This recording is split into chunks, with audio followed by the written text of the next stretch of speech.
आपकी स्क्रीन पर एक एक करके कुछ पिक्चर्स आएंगी। इन पिक्चर्स को थोड़ा अच्छे से देखिए और उसके बाद सोचिए।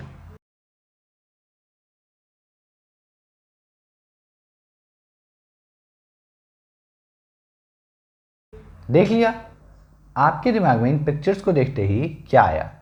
मेरे हिसाब से आपके दिमाग में जो पहली चीज़ इन सभी पिक्चर्स को देखकर आई होगी वो तो होंगे इन लोगों के नाम।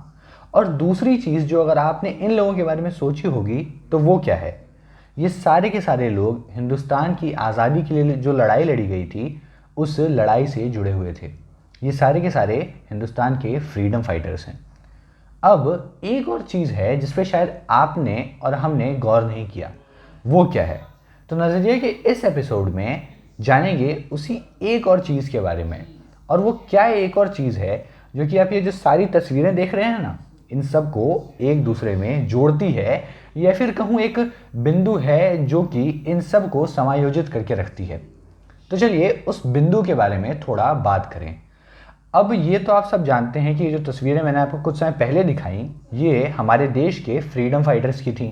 उन लोगों की थी जिनका बहुमूल्य योगदान था हमारे देश की आज़ादी में। तो अब उन लोगों के बारे में थोड़ा और जानते हैं और जानते हैं कि वो एक और क्या चीज़ थी जो उन्हें जोड़ती थी। आपको पता है, इन सारे लोगों में जुनून था देश की आज़ादी को लेकर।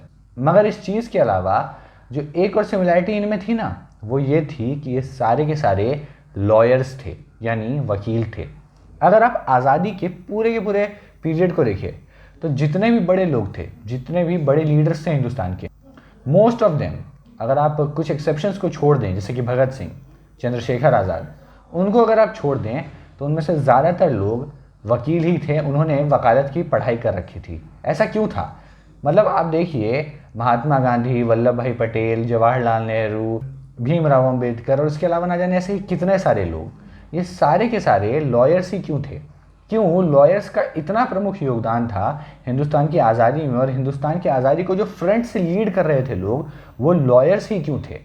तो इस चीज़ पर अगर हम थोड़ा विचार करें तो हमें जाना पड़ेगा आज़ाद भारत में नहीं, आज़ाद भारत से पहले के, यानी उस भारत में जो कि गुलाम था इंपीरियल ब्रिटेन का, यानी वो भारत जिस पे बरतानिया हुकूमत का शासन चला करता था। अगर आप 20वीं सदी के भारत को देखें और शुरुआती दौर देखें 1910 का, 1920 का, तो जो सबसे बड़ा चैलेंज था हमारे फ्रीडम फाइटर्स के लिए वो ये नहीं था कि हम अंग्रेज़ों से आज़ादी कैसे लें। वो चैलेंज ये था कि हम पहले खुद को कैसे रियलाइज़ करवाएं कि हम गुलाम हैं। अब ये बात 2023 में आपको थोड़ी अटपटी सी ज़रूर लग रही होगी कि भैया कैसे नहीं पता चलेगा हम किसी के गुलाम हैं। अब देखिए, एग्जाम्पल लेते हैं। आप अपने घर में रह रहे हैं, घर में लाइट आ रही है, तो अगर कोई छोटा बच्चा जिसे कुछ ना पता हो कि लाइट के लिए पैसे देने पड़ते हैं या फिर पानी के लिए पैसे देने पड़ते हैं, इलेक्ट्रिसिटी बिल आता है, उसे तो यही लगेगा कि ये लाइट हमें ऐसे ही मिलती जा रही है। उसे थोड़ी पता चलेगा कि ये लाइट एक जगह से आ रही है। क्यों? क्योंकि उस आभा मंडल में वो कैद हो चुका है।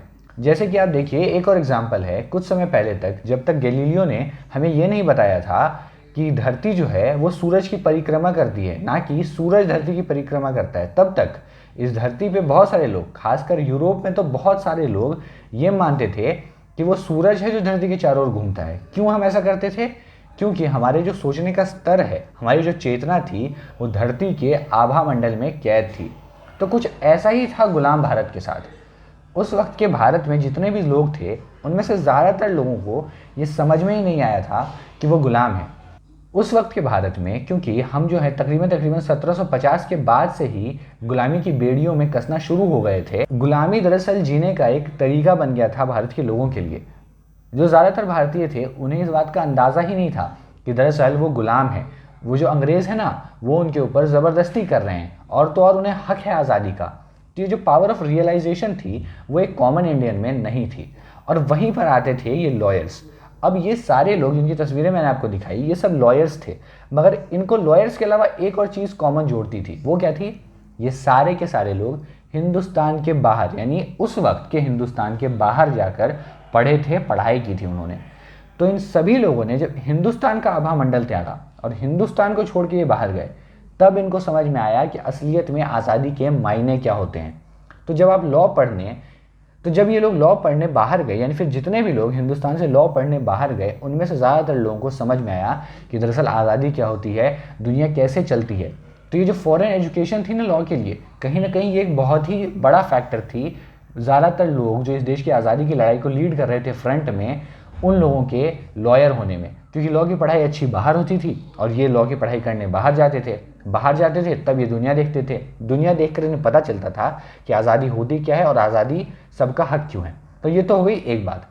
और क्यों ऐसा था, एक तो ये बात हो गई कि चेतना लोगों की, कि लोगों को पता ही नहीं था कि आज़ादी क्या होती है, तो लॉयर्स ने बताया, और लॉ पढ़ने के बाद आप जब बाहर गए पढ़ने तो आपको पता चला।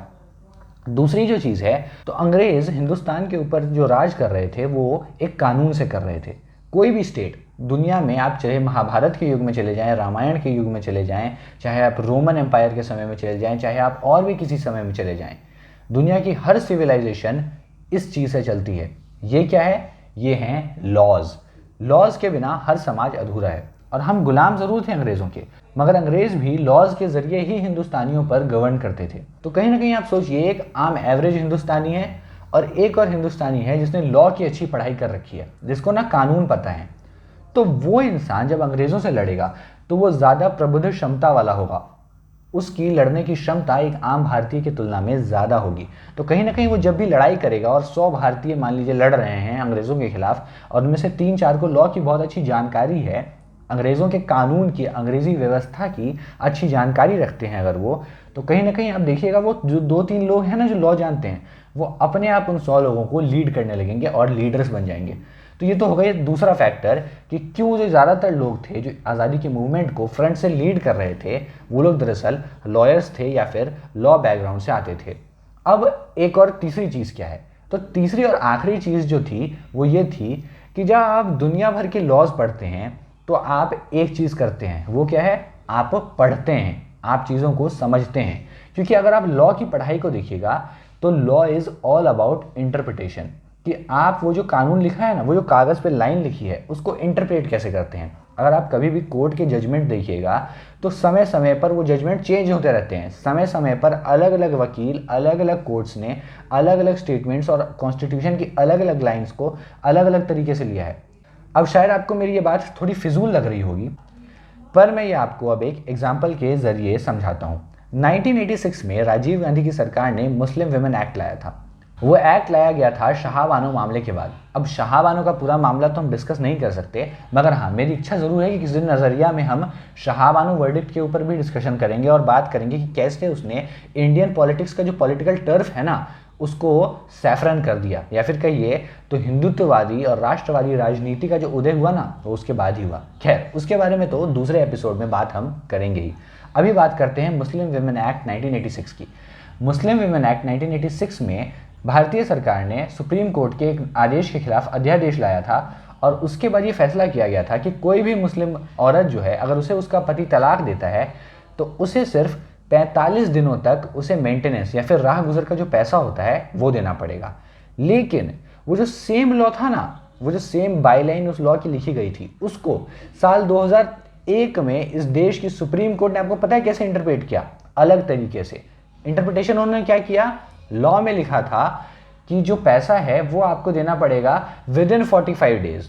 तो 1986 में कोर्ट ने कहा कि अच्छा, इसका ये मतलब है कि 45 दिन तक ही पैसा देना है। जो पैसा आपको देना है, अगर मान लीजिए किसी मुसलमान पुरुष ने किसी मुस्लिम महिला को तलाक दिया तो उसे 45 दिन तक पैसा देना है उसे, बस, उसके बाद नहीं। ये इंटरप्रिटेशन ली। लेकिन वही कोर्ट 15-20 साल बाद 2001 में इसकी क्या इंटरप्रिटेशन लेता है कि जो मेंटेनेंस का पैसा आपको देना शुरू करना है उस महिला को, जिस महिला को आपने तलाक दिया ना, वो विद इन 45 डेज, यानी कि 45 दिन के अंदर उस महिला को पैसा मिलना शुरू हो जाना चाहिए, और पैसा तो उसको जीवन भर मिलेगा। तो देख रहे हैं कि जो हमारे देश के सुप्रीम कोर्ट और हाई कोर्ट्स है ना, वहाँ लॉ पे खेल होता है। क्योंकि आप देखिए, कानून तो हमारे पास सारे हैं, CRPC, IPC, इतने सारे कानून हैं, कॉन्स्टिट्यूशन है, तो कानून तो लिखा ही हुआ है, तो फिर वकीलों की क्या ज़रूरत। तो वकीलों की ज़रूरत इसीलिए है क्योंकि वो इंटरप्रेट करते हैं इन कानूनों को समय समय के हिसाब से और अपनी सहूलियतों के हिसाब से।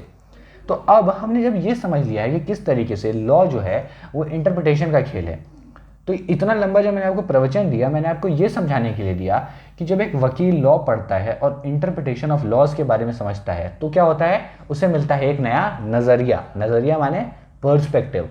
पर्सपेक्टिव से क्या होता है, वो एक ही चीज को अलग अलग डायरेक्शन से देख पाता है, जिसके कारण उसकी जो क्रिटिकल सोचने की क्षमता है वो बहुत ज्यादा विकसित होती है। तो आप देखिएगा, जनरली कोई भी जो लॉ पढ़ा हुआ इंसान होगा वो एक आम व्यक्ति की तुलना में दुनिया जहान की बातों में ज्यादा प्रबुद्धता से सोच पाएगा, अलग अलग तरीके के तर्क दे पाएगा, अलग अलग तरीके के डिस्कशंस और डिबेट प्रेजेंट कर पाएगा, आर्ग्यूमेंट्स प्रेजेंट कर पाएगा किसी भी स्पेसिफिक टॉपिक पे। तो कहीं ना कहीं ये जो प्रबुद्धता वाला लास्ट और तीसरा फैक्टर है, ये भी बहुत इंपॉर्टेंट है। तो ये तो हो गए वो 3 फैक्टर्स जो मैंने आपको बताए कि क्यों हिंदुस्तान की आज़ादी की जो लड़ाई थी उसको जो फ्रंट से लीड कर रहे लोग थे वो दरअसल लॉयर्स थे। उनमें से ज़्यादातर, एक्सेप्शंस ज़रूर हैं, भगत सिंह जैसे, चंद्रशेखर आज़ाद जैसे, और भी बहुत सारे लोग हैं, मगर जो फ्रंट रनर्स की मैं बात कर रहा हूँ, मेजॉरिटी ऑफ लोगों की बात कर रहा हूँ, ठीक है, तो उनमें से ज़्यादातर लॉयर्स थे।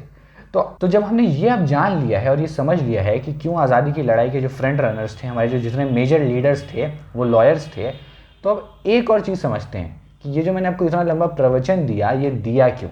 तो ये मैंने दिया आपकी अंदरूनी चेतना को जगाने की एक छोटी कोशिश करने के लिए। इस वीडियो के ज़रिए, नज़रिया के इस एपिसोड के ज़रिए मैंने आपको कानून, लॉ, इस चीज़ की अहमियत समझाने की कोशिश की कि किस तरीके से हमारे यहाँ संविधान में सब कुछ लिखा है, हमारे यहाँ कोर्ट्स हैं, मगर फिर भी एक आम इंसान का कितना ज़्यादा ज़रूरी है अपने देश के कानून को, अपने देश के लॉ को जानना। देखा आपने, आज़ादी की लड़ाई में फ्रंट रनर्स कौन थे? वो लोग थे जिन्होंने लॉ की पढ़ाई की थी। यानी कि अगर भारत में लॉ की पढ़ाई या फिर लॉ की जो पढ़ाई है वो बहुत इजीली अवेलेबल होती हिंदुस्तान में, या फिर अगर हिंदुस्तान से जाना बहुत आसान होता बाहर लॉ पढ़ने के लिए उस वक्त, तो कहीं ना कहीं भारत जल्दी आज़ाद हो गया होता। तो ये था नज़रिया का एक और एपिसोड, और इस एपिसोड के ज़रिए मैंने कोशिश की आपको ये समझाने की कि एक समाज के तौर पर अगर हम अपने आप को एक बेहतर कल में पहुंचाना चाहते हैं तो हमारे लिए कानून को जानना, देश की कानून व्यवस्था को जानना कितना ज़्यादा ज़रूरी है। मैंने बहुत सारे एग्जाम्पल्स दिए और उन एग्जाम्पल्स के ज़रिए आपको यही चीज़ समझाने की कोशिश की। तो इसी नोट पे नज़रिया का ये एपिसोड मैं ख़त्म करता हूँ और आशा करता हूँ कि आप सब भी हमारे देश के जो कानून है, हमारे देश की जो न्याय व्यवस्था है, लॉज है ना, जो उनको अच्छे से समझने की कोशिश करेंगे। तो यहीं पे ख़त्म करते हैं नज़रिया का ये एपिसोड। अगर आप इस एपिसोड को अभी तक देख रहे थे तो बहुत बहुत शुक्रिया, और मैं आगे भी लौटूंगा ऐसे ही एपिसोड के साथ। देखने के लिए बहुत बहुत शुक्रिया।